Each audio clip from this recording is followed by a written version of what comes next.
अवधूत चिंतन श्री गुरुदेव दत्त.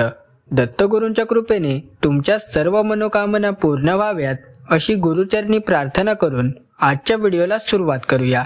श्री गुरुदेव दत्त. भाग 1. शांततेत प्रवेश. डोळे हलके मिटा, खोल श्वास घ्या. बाहेरचं जग शांत होतंय. विचार थांबवण्याचा प्रयत्न करू नका, फक्त त्यांना पाहत राहा. हळूहळू मन शमू लागेल. आता स्वतःला सांग, मी शांत आहे. श्वास हळूवार वाहतोय, हृदयाची धडधड मंदावते. हीच ध्यानाची सुरुवात आहे, आतल्या प्रवासाची. या शांततेतून तू स्वतःला ओळखायला लागशील. बाहेरचा गोंधळ आता लय पावतोय. प्रत्येक श्वास तुला अधिक गहीर नेत आहे. ही पहिली पायरी गुरूंच्या शक्तीकडे जाण्याची. भाग 2. अंतर्मनाचा आवाज. या शांततेत तू आत ऐकू लागतोस एक कोमल आवाज. तो तुझ्या अंतर्मनातून बोलतोय. तो म्हणजे तू एकटा नाहीस. तोच गुरूंचा स्वर आहे. तो प्रेमळ, धीर देणारा आणि अनंत दयाळू आहे. तू त्या स्वराकडे कान देतोस. प्रत्येक शब्द तुझ्या हृदयात प्रकाश आणतो. हळूहळू मनात विश्व उमलवतोय. हीच गुरूंची उपस्थिती आहे, जी तू आधी ओळखली नव्हतीस. आता आत्मा म्हणतो, मी त्यांचा आपत्य आहे. अशा रीतीने तू गुरूंच्या स्पंदनात प्रवेश करतोस. भाग 3. गुरूंच्या प्रतिमेचं दर्शन. आता मनाच्या पडद्यावर तुझ्या गुरूंचं रूप आण. त्यांच्या मुखावर शांत स्मित आहे, डोळ्यात करुणा आणि तेज आहे. त्या रूपाकडे पाहताच तुझ्या शरीरात शांती उतरत आहे. कपाळात, हृदयात, तळपायात ऊर्जा वाहते. त्यांचा प्रकाश तुझं मन उजळवतोय. तुझ्या चेहऱ्यावर एक मृदू तेज चमकू लागले. गुरु म्हणजे प्रेमाचं मूर्त स्वरूप. त्यांच्या प्रतिमेत पाहताना तू तुझं मन विसरतोय. आता तू त्यांच्या दैवी उपस्थितीत विलीन होतो आहेस. हीच खऱ्या ध्यानाची दुसरी पायरी आहे. भाग 4. श्वास आणि मंत्र यांचा संगम. श्वास घेताना म्हण ओम आणि सोडताना गुरुवे नमः. हा मंत्र श्वासाशी एकरूप कर. काही क्षणात जप आणि श्वास एकच होतील. तुझ्या शरीरात कंपन निर्माण होईल आणि मन स्थिर होईल. या जगात गुरूंचा स्पर्श आहे, तो तुला शुद्ध करतो, जुनी भीती वितळवतो. हळूहळू तू ऊर्जेचा प्रवाह अनुभवतोस. प्रत्येक पेशी गुरूंच्या प्रकाशाने उजळतीये. श्वास, जप आणि गुरूंचं अस्तित्व आता सर्व एक झाले. ही लहरी तुझ्या आत्म्याला स्पर्श करत आहे. भाग 5. गुरूंच्या प्रकाशाचं आगमन. आता डोक्याच्या वरती तेजस्वी सुवर्ण प्रकाश दिसतोय. हा प्रकाश गुरूंच्या चेतनेचं प्रतीक आहे. तो हळूहळू तुझ्या शरीरात उरतोय. कपाळ, हृदय, नाभी, पाय सर्वत्र ऊर्जेचा प्रवाह निर्माण होतोय. मनात आनंदाचं तरंग उठतायत. ही अनुभूती शब्दात सांगता येत नाही. जणू 1000 सूर्य एकत्र झळकले आहेत, पण त्या तेजात शांती आहे. हा क्षण म्हणजे गुरूंच्या कृपेचं आगमन आहे. आता तू त्यांच्या शक्तीत पूर्णता नाहत आहेस. भाग 6. अंधारांचं विलयन. गुरूंच्या प्रकाशात तुझ्या मनातील अंधार विरघळतोय. जुन्या शंका, भीती, अपराधभाव सगळं हळूहळू नाहीसं होतंय. आता हलकं वाटतंय, मन निर्मळ होतंय. हा शुद्धीकरणाचा टप्पा आहे. गुरूंच्या कृपेनेच तू पुन्हा नव्याने जन्म घेतो आहेस. जे तुला कधी खाली खेचत होतं ते आता नाहीसं झाले. तुझ्या डोळ्यात अश्रू आहेत, पण ते शांतीचे आहेत. आता तू रिकामा नाहीस, तू प्रकाशाने भरलायस. हीच गुरूंच्या स्पर्शाची पहिली अनुभूती आहे. भाग 7. प्रेमाचं तरंगणं. आता हृदय उघडतंय. त्यातून कोमल प्रेमाचा झरा वाहतोय. ते प्रेम स्वार्थी नाही, ते सर्वांसाठी आहे. गुरूंचं प्रेम अनंत असतं आणि तू त्याचा भाग आहेस. त्या प्रेमात राग, मत्सर, भेद नाही. प्रत्येक श्वासासोबत तू जगाला आलिंगन देतो आहेस. तुझ्या डोळ्यात दया, ओठांवर स्मित आहे. तुला जाणवतं गुरूंचं प्रेमच जगाचं अस्तित्व टिकवतं. त्या भावनेत तू विलीन होतोस. हीच साधनेची खरी गती, प्रेमात विस्तार होणे. भाग 8. आत्मसाक्षात्काराचा क्षण. आता तुला जाणवतं, मी शरीर नाही, मी प्रकाश आहे. ही अनुभूती क्षणभंगूर नाही, ती अंतरी उमलते. तू सीमांच्या पलीकडे गेलास.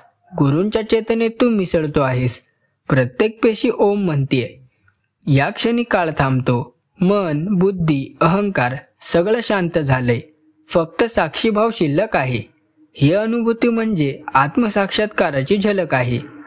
तू स्वतःला नव्यानं ओळखतो आहेस, एक तेजस्वी शुद्ध आत्मा म्हणून.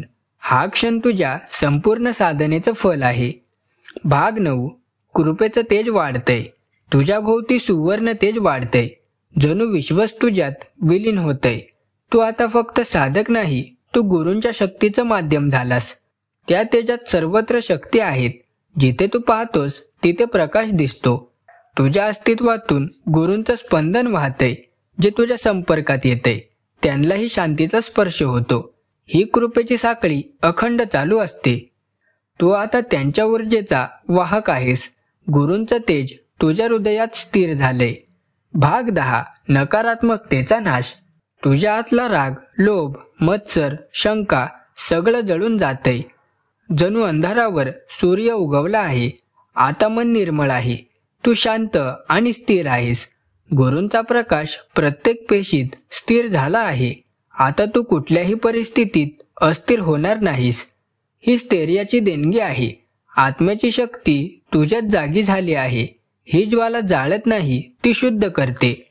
गुरूंचं तेज तुला अढळ बनवतं. तू आता भयापासून मुक्त झालास. भाग 11. शक्तीचा संचार. गुरूंची शक्ती आता तुझ्या हातात उतरतीये. हात हलके कंप पावत आहेत. या ऊर्जेत करुणा आहे, अहंकार नाही. जिथे तू स्पर्श करशील तिथे शांती निर्माण होईल. तुझ्या आवाजात प्रेरणेचं सामर्थ्य येते. ही शक्ती सेवेच्या भावनेत वापर. गुरूंचं खऱ्या अर्थाने आशीर्वादित होणं म्हणजे त्यांच्या कार्याचं माध्यम बनणं. तू आता जगात त्यांच्या प्रेमाने दर्शन घडविण्यास तयार आहेस. ही ऊर्जाच गुरूंची खरी कृपा आहे. भाग 12. नवनाथांचा आशीर्वाद.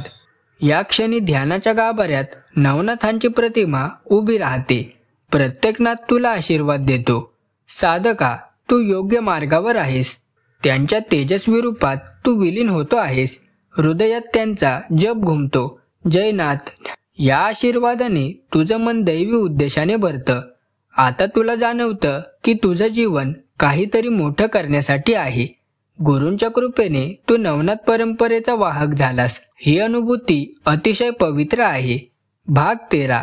गुरूंचा संदेश. आता अंतर्मनात एक स्पष्ट संदेश येतो. प्रेम पसरव, अंधार दूर कर आणि लोकांना ध्यान शिकव. हा आदेश नाही, ही कृपेची दिशा आहे. गुरु तुला कार्यासाठी तयार करत आहेत.